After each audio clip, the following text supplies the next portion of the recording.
Welcome to the Westside Investors Network, WIN, your community of investing knowledge for growth. This is the Real Estate Professionals Investing Podcast for real estate professionals by real estate professionals. This show is focused on the next step in your career, investing. Thank you for listening. And please, if you like our content, rate us on your podcast provider. Just a quick disclaimer, the views and opinions expressed in this podcast are for educational purposes only and should not be construed as an offer to buy or sell any shares or securities, make or consider any investments, or take any other action. And now, AJ and Chris Shepard. Hello, and welcome to the Westside Investors Network. This year, we're launching a new segment on the show, the Deal Deep Dive. These are mini episodes where our featured guests will share their unique stories on a specific deal they've participated in. We will go deep on all aspects of the deal, from finding it to making the offer, due diligence, and more. Do us a solid and smash that subscribe button, leave us a rating, and further your investing journey. Welcome to the Deal Deep Dive on the WIN podcast, Westside Investors Network. Today, we have a special guest, Ashton with Valkere. He is going to introduce himself a little bit first before we get into the deal. Ashton, go for it. Yeah, thanks for having me, Trent. Always a pleasure to talk about myself, right? No, definitely. Thank you for having me on. Yeah, so I am a 21-year veteran, special operations, got in right before the war started and been doing that ever since. And then around 2018, everything was slowing down. I was looking at getting out, retiring out of the military. And my brother and I decided we didn't want to have to get other jobs, or I didn't want to have to get another job. He didn't want to keep investing in the stock market because it kept going up and down and losing money, gaining money. You know, everybody that knows that. So we started looking at real estate, and we bought our first 2 duplexes in the fall of 2018. We basically made a challenge for ourselves. We'll get some under contract in the next 90 days. And we did. And we failed miserably, and we learned a ton, and we came out relatively unscathed, even though we made all the mistakes. And we're like, let's do it again. So we kept going, and we built a team around it, built a whole business, brought both of our wives. They quit their jobs. They're in our business now. So now we're spread across. That was in North Carolina, was the first deal in downtown Durham. We still have property in North Carolina. Now we're in Florida, Ohio, Texas, Arizona,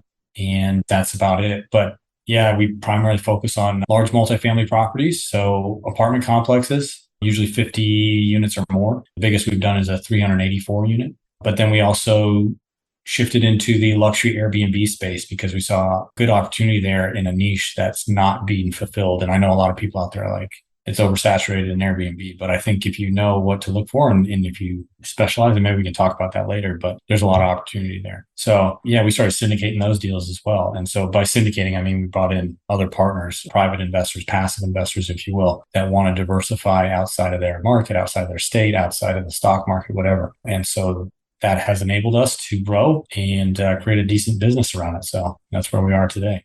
Very nice. And for people that don't know or haven't heard of Valkere yet, you guys mainly focus on syndication in real estate, correct? That's right. Yeah. So syndication, we pool a bunch of passive investors together to make these deals possible. We do all the work, all the heavy lifting, and people get to sit back and collect mailbox money. So it depends where you want to be on that, right? You either have the time and the ability to do it on your own, and maybe even the capital and do everything on your own, or you have the capital but not the time, or you have the capital but you don't want to spend the time. But there's a place there for everybody. So we found our niche in putting these deals together and making these things happen. And so, yeah, syndications in a nutshell. One thing I like about your story before we dive into the deal that we're talking about today is the fact that you started with 2 duplexes, failed miserably, but you didn't give up. You kept going. A lot of people have a bad taste in their mouth after their first deal or second deal, and that's it for them. They don't keep going, and they pack it in and are done. But instead, you guys went to the next level and straight to apartments, which is something that not a lot of people can say. So what deal are we talking about today? So this was our first official syndication. We've had passive investors or partners on every deal we've done. And I think for those, I don't know the people that listen to this, like, I don't know where they are on their journey, but if you're trying to scale, like, that is one of the best ways to do it, is work with other people. And we fell into that on our first deal, and we just realized the power of it. If we can get our systems, our processes down, or put our team in place, and we just partner with people, the sky is the limit, because there's so much more out there that can be done if you work with other people. It's been fun. So how many units is the deal that we're talking about? Where is it at, and when did you get it? Okay, so this one was, I believe it in the scheme of things, I think it was our 5th deal. And it was a 16-unit apartment complex, townhome, walk-up townhome style, split. So 8 on one side, 8 on the other. And then there was a parking lot in the middle. It was Fayetteville, North Carolina, which a lot of people will cringe at because if you've been in the military, you know, they call it Vietnam for good reason. It is right next to the biggest military base in the world, which is Fort Bragg. And then it's right down the street from Cape Fear Hospital. Both of those institutions provide a ton of jobs. And of course, those are the people we want to be renting our units, right? So yeah, North Carolina, it was in Fayetteville, North Carolina, 16 units. And it was our very first apartment syndication. So it being your first apartment syndication, talk a little bit about how you found the deal and how you ended up getting that deal under contract. Because I know, like me personally, I haven't necessarily purchased anything that big myself. And for a lot of people, I think that could be daunting or scary. How did you approach that deal? How'd you find it? And what'd you do to actually get it tied up? Well, first I want to address the one thing you said, the scary part. There was a point in our journey where 2018, we got this one under contract in fall of 2019. So almost a full year later. And we'd done 5 deals at that point. And my brother's wife at the time had started handling the books. And she said, and we'd already been kind of thinking this, we want to move into apartments because the loans are better, for one. The risk profile is much better. You take a vacancy on a duplex and that's half your profits. You take a vacancy on a 100 unit, that's 1% of your profits, right? If everything's rented. So she literally said this in a meeting. She's like, why are we continuing to do these duplexes when it's the same? Because we had done a 13 unit prior with just one investor. And she said, why are we continuing to do these duplexes when it's the same amount of work if we were to do a 13 or bigger, right? And so for us, the rationale just made sense. There was no fear at that point. We were like, yeah, that makes sense. I mean, it's just 13 units and then we just focus on that. Maybe we get 2 contractors, groups of contractors to work on it instead of just one. So it was a gradual process. We didn't just let's just jump into it. Some people might say we scaled pretty quick, but the reality is when you get 2 competitive guys, like my brother and I are very competitive. We were hitting the books and podcasts endlessly, trying to figure out how to do this stuff. And it just made sense. It was just the next step. And so there was no real fear. We were nervous, but there was no real fear of it. So that's what I would recommend. Get educated if you're facing that. And then your next part of your question was, how did we find it? How did we get it under contract? So one of the things that my brother Christopher and I both did endlessly was networking. And we had very big mouths and we would talk about everything we're doing and trying to do. And we were very clear from the start, what we wanted to achieve. And so whenever somebody met us, they knew right off the bat, these guys want to do this. They want to get this many units under contract. They want to have this many assets under management. They want to have this much cash flow. They knew it. We had our 60-second pitch down and we would tell everybody. And for 2 reasons. One, to find deals, but then also to bring in other investors, obviously. And because we were networking and talking about everything we were doing so much, a friend of mine,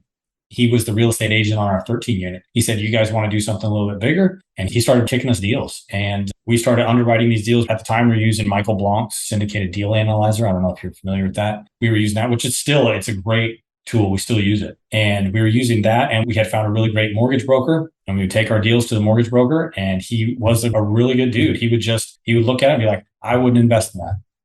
Or I would.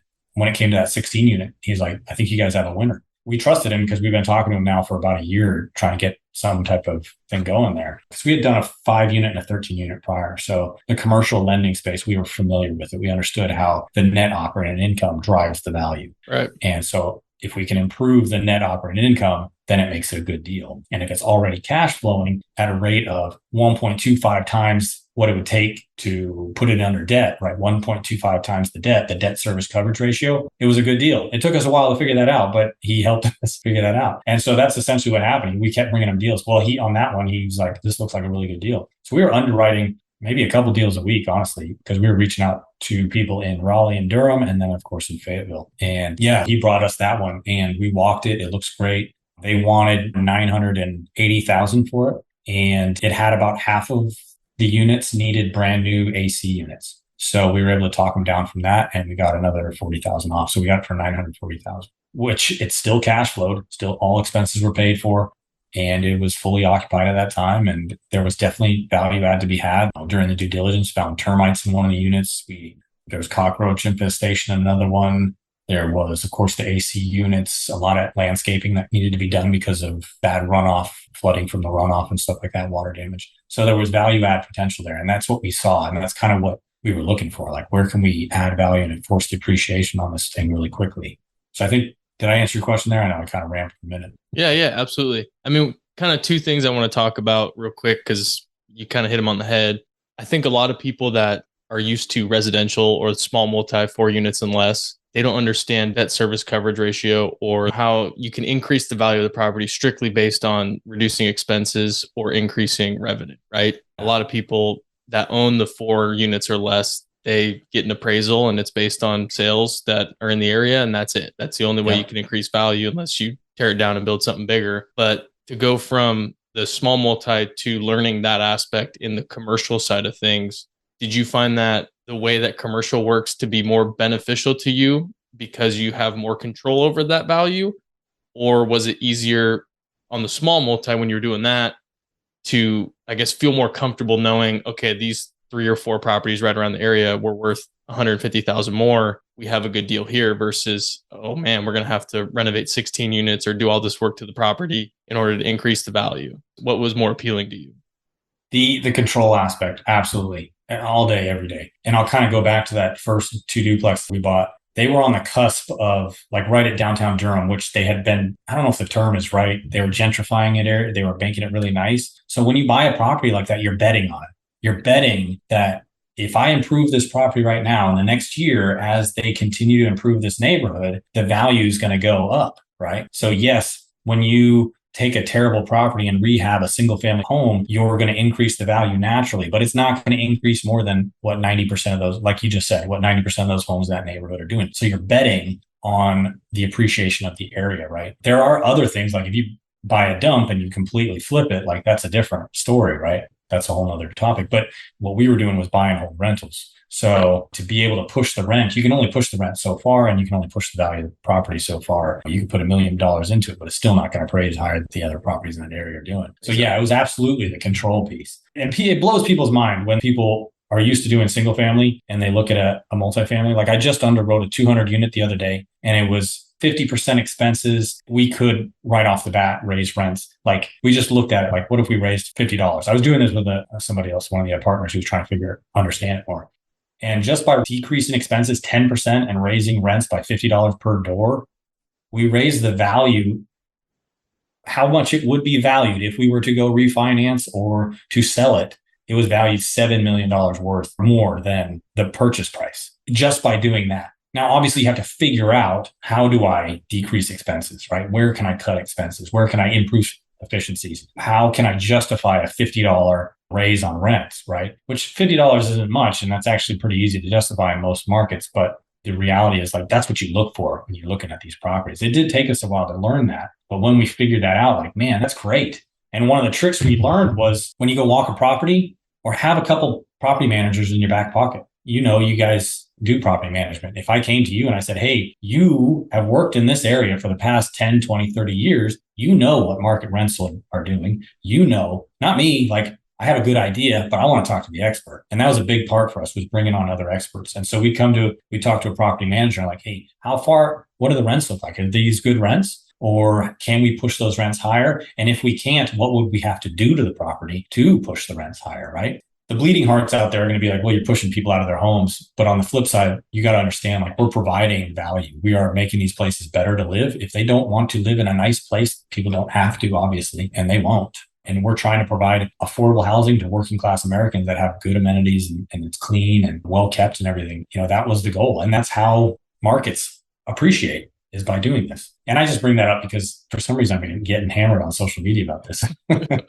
Yeah. So it was definitely the control piece. I love how quickly you can do that, improve a property, because it's valued like a business. And now here's a word from our sponsor. Get things done while you're on the move. Learn more about working with a virtual assistant through Offsite Professionals. It's a great way to get all the things done that you need to get done. Have freedom in your time and streamline your life by automating your business. Stop spending time on the tasks that you can delegate and start spending more time on your superpower. Call us today at 503 446-3177 or visit our website at offsiteprofessionals.com. Well, and the other thing that you just mentioned too is by increasing rent $50 on 300 units, it's a drastic increase in value. Whereas you do that on a 4 unit and you get an extra $200 a month. So it doesn't really move the needle like it would on a commercial property. Going back to that 16 unit, I know you talked about the due diligence where you found some issues. When you do those inspections, and I know you probably underwrite the deal prior to going and walking the property and everything like that, how much do you have to adjust your capital improvement project, your capital improvement plan after seeing something like termites and new AC units and all that stuff? Or did you kind of have that in your underwriting prior to actually getting on site? We did have it in our underwriting, and I'm actually pulling it up right now. I think we had, I want to say it was like 5,000 per unit underwritten, and I think we did end up having to increase it. But luckily, we were big on Joe Fairless's book at the time, and I still think he has some great tips and tricks in there. And one of the things he said, and it stuck with me ever since, was always buy for cash flow, always get long-term, low interest rate mortgages, and always have cash reserves. And so we had cash reserves on hand. We had, I think it was like 25,000 on hand to cover us in case anything else came up, right? Which is not huge. It's not huge. The cash reserves we have nowadays for these 200, 300 units is a lot more. The 25,000 is not going to cover it, unfortunately. But yeah, so at the time, like that was, and it's your first deal. And so you're kind of like hesitant to dip into it. And so we did have to increase the CapEx, the allowable capital expenditures within the first year. Because at some point, obviously, you're going to take a loss if you do too much, right? So you want to stagger that. Of course, you want to stagger how many units you turn at a time, especially on a 16 unit. The bigger the deal, like it's a little bit easier to turn 10, 20 units at a time. But you got to figure out what your break even is too, right? So how many units can be vacant and we're still cash flowing, and how many units can be vacant and we're just breaking even? And then what does that look like for us and our investors? You know, how long will that take, and are we willing to go through that, or should we stagger it out even longer? That was a big learning curve for us, was just figuring out how to stagger the rehab so that it continued to cash flow, pay our investors, pay, you know, of course, cover all expenses, all that. But yeah, we did end up dipping into our CapEx reserves. And since you have your underwriting pulled up, or you just looking at it, do you use kind of a standard criteria when you're underwriting 50% expense ratio and maybe like a 20% under market rent, or how conservative are you when it comes to underwriting? We do look at, again, we consult with the property managers. We really think they're one of the best assets you can have in your back pocket. What is a good vacancy rate in that area, right?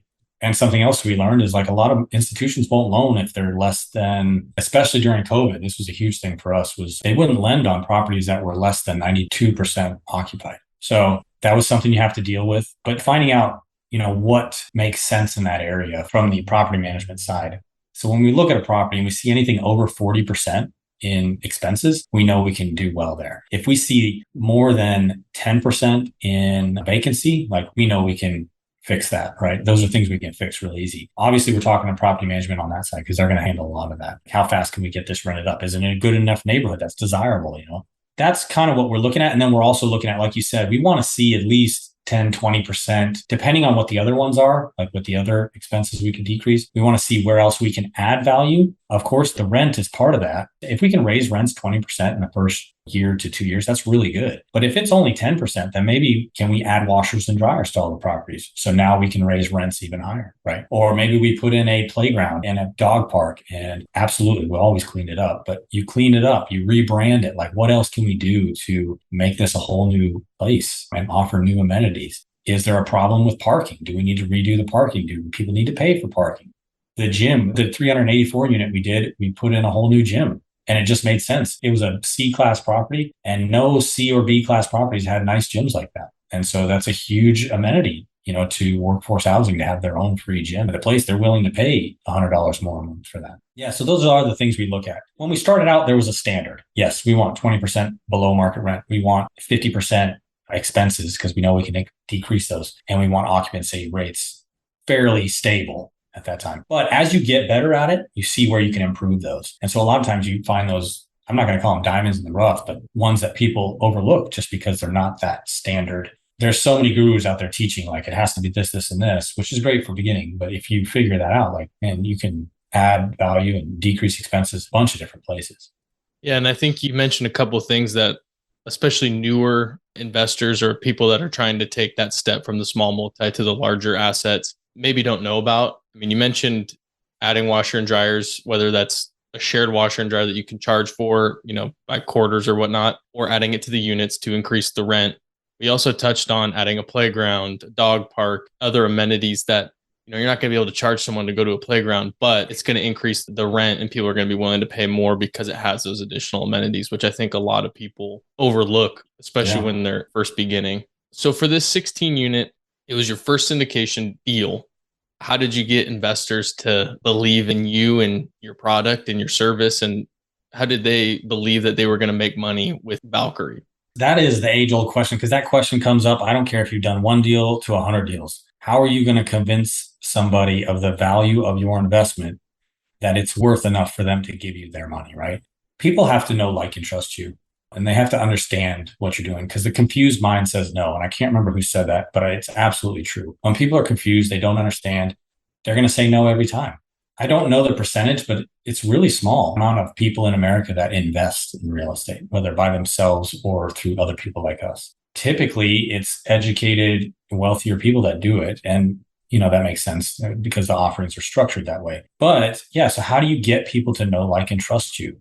And for us, a lot of it was the branding. We really focused on branding ourselves. So I was no longer Ashton, the guy making military jokes on Facebook anymore. I was Ashton, the real estate investor. And anytime somebody had a question, and it didn't matter what it was, most of the time, people didn't even know what I was actually specializing in. People thought I was flipping homes half the time. People thought they didn't know what I was doing. I talked about real estate all the time, from at work to when we were at meetups to online, all that stuff. And we branded ourselves, came up Valkere Investment Group. And you don't necessarily have to do this. Understand that on social media, if you're talking about cats and how much you hate Trump, that's your brand. If you talk about real estate, all of a sudden that becomes your brand. And the more you do it, the more you show credibility, the more you show your knowledge, the more people are going to ask you questions. And people would come up to me and ask me, hey, I have a bad renter in this home. What do I do about it? So now we're talking about that. And that's fine. That's not what I specialize in, but that helps build credibility. So anytime people wanted to talk about real estate, they're like, hey, go talk to Ashton. So that was people at work, that was family members, that was friends of family, all that. So that's essentially what happened. And I'll tell you, we read a couple books. We read Hunter Thompson's book on raising capital for real estate. And then we also read Matt Fairclough's book on raising capital. And if you're looking at getting into this on how to raise capital and everything, they're great starting points. Another one is building your story brand. Like I said, I read a lot, so I have a ton of books to choose from. But building your story brand is really good on building your brand that people know, like, and trust. But we took all those 3 books, and I'll give you a quick one. Was we made 4 lists right off the bat.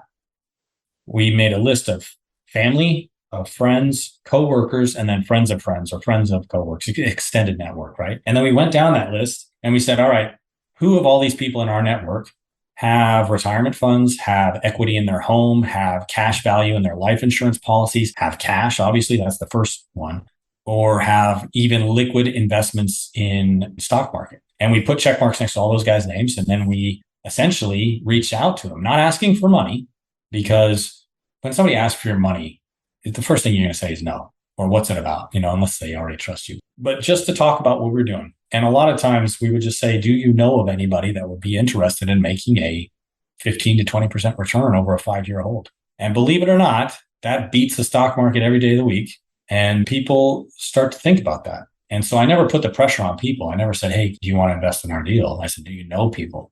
And a lot of times people be like, well, I do know people. And actually, I am one of those people. And so that's how it started. And I talk a lot. So to cut it down is we built our brand. We were very focused about who we are and what we're doing. And then we made lists and we reached out to those people. And now we do a lot of different marketing on social media, providing free education, meetups, blogs, all that stuff. And it continues. We're still building that brand. We're still helping people know, like, and trust us. We have to get in front of people and we have to show them the process. And so they're not confused. Investing in real estate is easier than it has ever been before.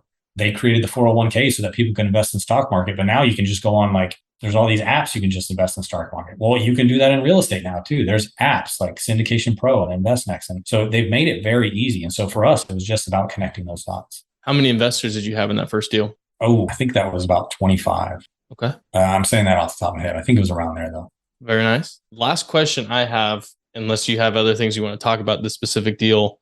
When it came to the financing aspect, because I know that can be a daunting task for first-time investors. Yes. I know you said you have a good relationship with a mortgage banker, mortgage broker. How many people did you have to talk to in order to actually obtain financing for this first syndication? And what kind of financing did you get, if you remember?